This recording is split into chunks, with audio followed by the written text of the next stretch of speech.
Social media पे बहुत देखे होंगे।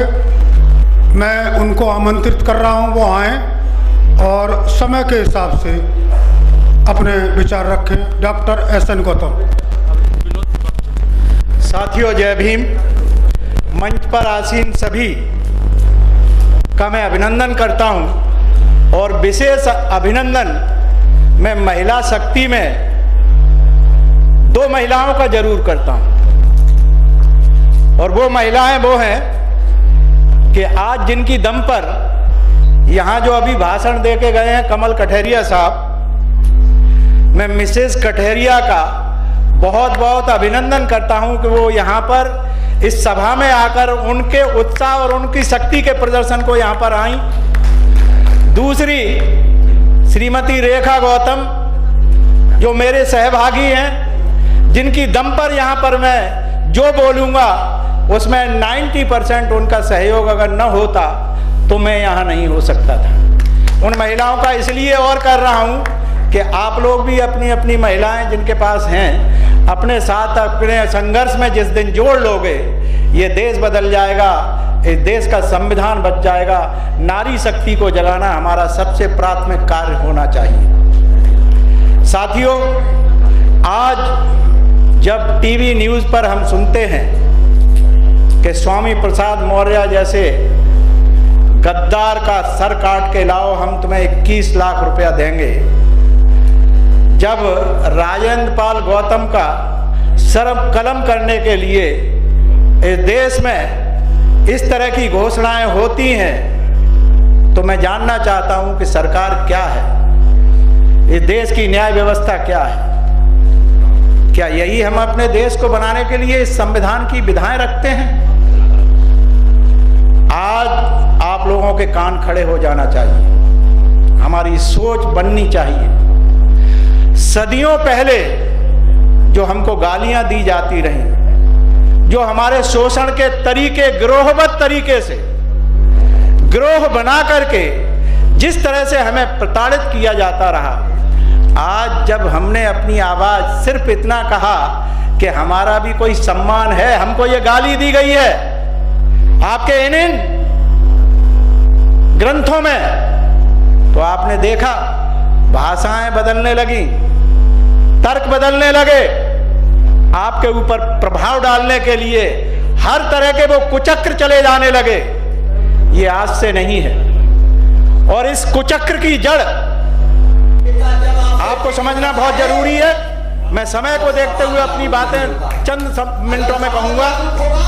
वो वक्त जिसे भक्ति काल का युग कहा जाता है, वो भक्ति काल का युग नहीं था। ये ब्राह्मणवादी एक चाल है जो भक्ति के रूप में कही जाती है। वो उस समय का ब्राह्मण विरोधी आंदोलन था जिसमें गुरु नानक, नामदेव, रविदास, कबीर, जिन्होंने खुलकर इस बात के लिए कहा कि देश को बर्बाद अगर किसी ने किया है तो ब्राह्मण ने अपनी जातिवादी व्यवस्था बना के किया है। सदियों के उस शोषण को हम चुप इसलिए सहते रहे क्योंकि हमारे पास विकल्प नहीं था, हमारे पास जवान नहीं थी।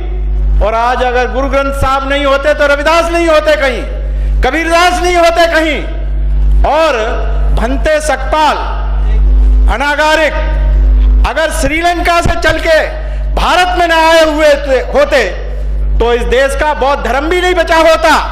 हमें धन्यवाद करना चाहिए अंग्रेजों का, जिन्होंने बौद्ध की इस तरह की शक्ति को उन्होंने संचित किया, उस भाषा और विचार को संगठित किया। यह सोचने की बात है।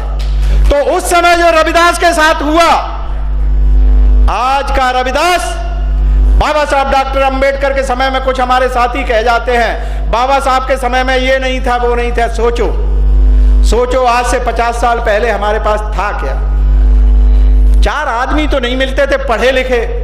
आज हमने संविधान के कारण पढ़ा है, आज हमने संविधान के कारण सीखा है, तभी तो हमने जवान खोल करके इतना ही तो पूछा है कि आपकी रामायण में जिस तरह के हमारे लिए गालियां दी गई हैं, हुजूर हमें यह तो बता दीजिए हमारा कसूर क्या है। तुम्हारी जो साहित्य है ये गंदा साहित्य है।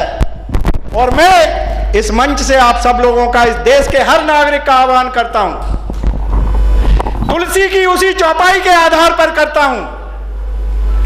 तुलसी कहता है,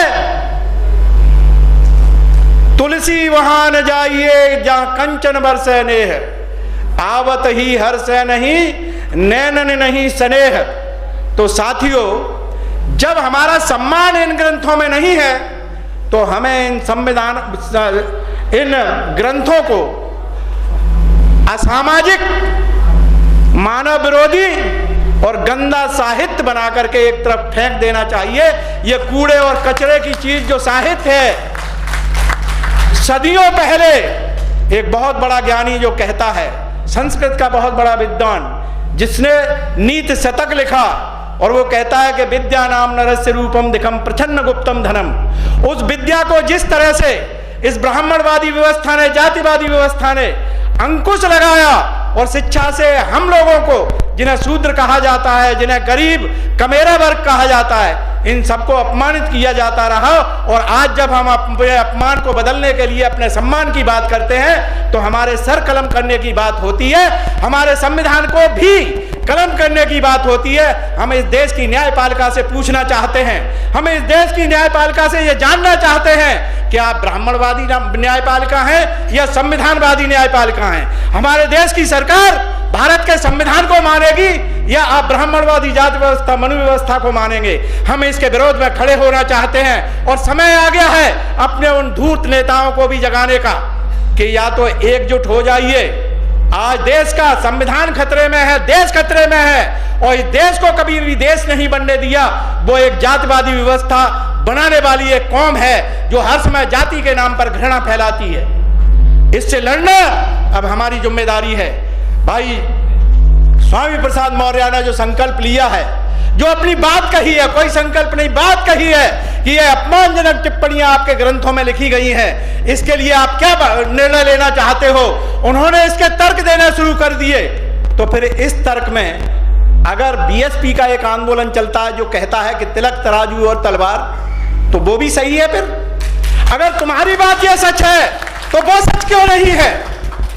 हमारे लिए एक आदर्श वाक्य चला था कि मिले मुलायम कांसी राम, हवा हो गए जय श्री राम। इस देश को बर्बाद करने के लिए, उस गठन को किस तरह से तोड़ने के लिए अटल बिहारी वाजपेयी जी ने कहा था कि हमारे पास सामने तो ये लक्ष्य था कि इनको मिलने नहीं देना है, और उसे तोड़ करके उन्होंने जिस तरह से हमें एहसास दिलाया, और हम उसके लिए उन्हें शुक्रगुजार मानते हैं। हम तो इस मोदी सरकार को भी शुक्रगुजार मानते हैं, हम उत्तर प्रदेश की सरकार को भी शुक्रगुजार मानते हैं। उन्होंने वक्त रहते हमारे गाल पर तमाचे मारने शुरू कर दिए हैं, जिससे हमारी आंखें खुली हैं और हम पूछ रहे हैं हमारा अपमान क्यों होता है। तो उस अपमान से अगर जिंदा अपने आप को कौम कहलाना है, बाबा साहब डॉक्टर अंबेडकर के संविधान को बचाना है, तो जितने भी ओबीसी, एससी और माइनॉरिटी के लोग हैं, संविधान और देश को बचाने के लिए एकजुट होना तुम्हारी आवश्यकता है, यह जरूरत है। और इसको तोड़ने के लिए जो कुकरमुत्ते की तरह से राजनीतिक दल अपने अपने उम्मीदवार खड़े करके कोई 10%, कोई 2%, कोई 3% ले जाता है, इनको वोट नहीं देना है, इन्हें एक सबक देना है। और साथियों, इसके साथ ही मैं सिर्फ एक बात कहूंगा, ये जातिवाद और अछूतपन ओबीसी, एससी में जो चल रहा है, उसमें एससी के लोग आपस में एक दूसरे के साथ न खान पान करते हैं, न रोटी बेटी करते हैं। तुमसे सबसे निवेदन है, जो भी सुन रहे हो, आपस में एक दूसरे के साथ खान पान शुरू कर दीजिए।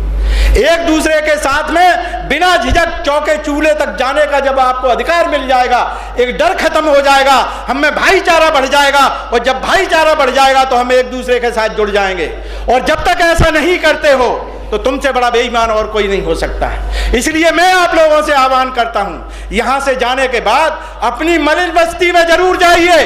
जो आपकी टट्टी पेशाब उठाता रहा है, ब्राह्मण उसका अपमान करवाने में आपको भी अपने साथ लेता रहा है, और उसने कहा है कि इसकी परछाई से दूर रह के चलो, और तुमने भी उसका साथ दिया है। इसलिए मंचों से माफी मांगना शुरू कर दो कि ए दलित भाइयों, ए अछूत कहे जाने वाले भाइयों, जिस व्यवस्था को ब्राह्मणों ने तुम्हारे साथ लागू किया, हमने उसमें जो साथ दिया है उसके लिए हम शर्मिंदा हैं।